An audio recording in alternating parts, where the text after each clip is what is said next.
haunted mansion, solving puzzles and avoiding ghosts. The catch?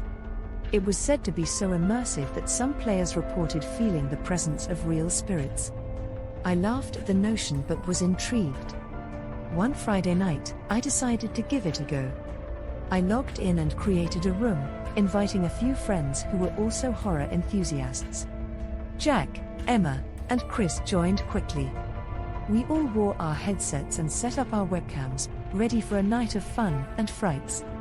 The game started with an introduction to the mansion's lore: a wealthy family brutally murdered, their spirits trapped within its walls, seeking revenge on anyone who dared to enter. The graphics were incredibly realistic, and the sound design was impeccable. Every creak of the floorboards, every distant wail sent shivers down my spine. We entered the mansion, our avatars moving cautiously through the darkened halls. We communicated through our headsets, laughing nervously at the game's eerie ambience. The first few puzzles were straightforward, and we quickly progressed deeper into the mansion. That's when things started to get weird. In one room, there was a large, ornate mirror. As our avatars approached it, our webcams flickered, and the game seemed to glitch. The mirror in the game reflected not just our avatars, but also our actual faces, staring back at us with wide, terrified eyes. Emma screamed, saying she saw something move behind her in her real room, but when she turned, there was nothing there. We brushed it off as the game's excellent use of psychological horror, but the unease lingered. We continued, entering a grand dining hall filled with decayed food and cobweb-covered furniture. Suddenly, Jack's character froze, and his webcam went dark. "Jack, you okay?" Chris asked, his voice tinged with concern. No response. We waited, calling out his name, but his screen remained black. After a few minutes, we decided to press on, thinking he might have lost connection. As we explored further, Emma started experiencing the same issues. Her character would randomly freeze, and she'd complain of cold spots in her room. Then, just like Jack, her webcam went dark, and she stopped responding. Now it was just Chris and me.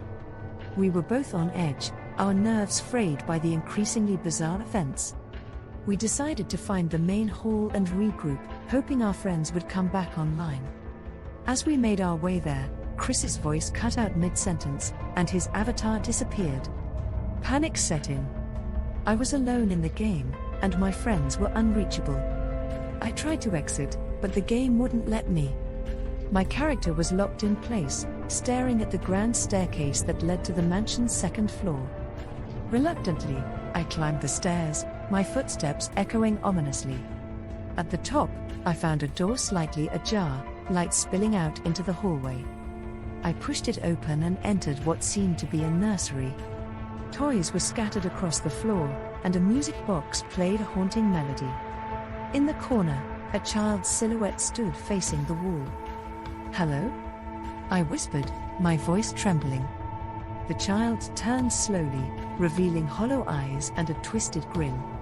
The webcam on my screen flickered, and for a moment, I saw the same child standing behind me in my room. I whipped around, heart pounding, but there was no one there. When I looked back at my screen, the game had changed. The child was gone, replaced by a dark, pulsating mass that seemed to reach out toward my avatar. I felt a cold breeze brush against my neck and heard a whisper in my ear, "You're next." The game crashed, and my screen went black. I ripped off my headset, my hands shaking uncontrollably. I tried calling my friends, but none of them answered. I even drove to their houses the next day, but their families hadn't seen them since the previous night. They had vanished without a trace.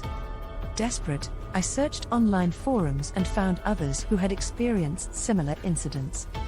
Players disappearing, their last known activity being Specter's call. It wasn't just a game, it was a portal, a trap for unsuspecting souls. To this day, my friends are still missing, and I'm haunted by the memory of that night.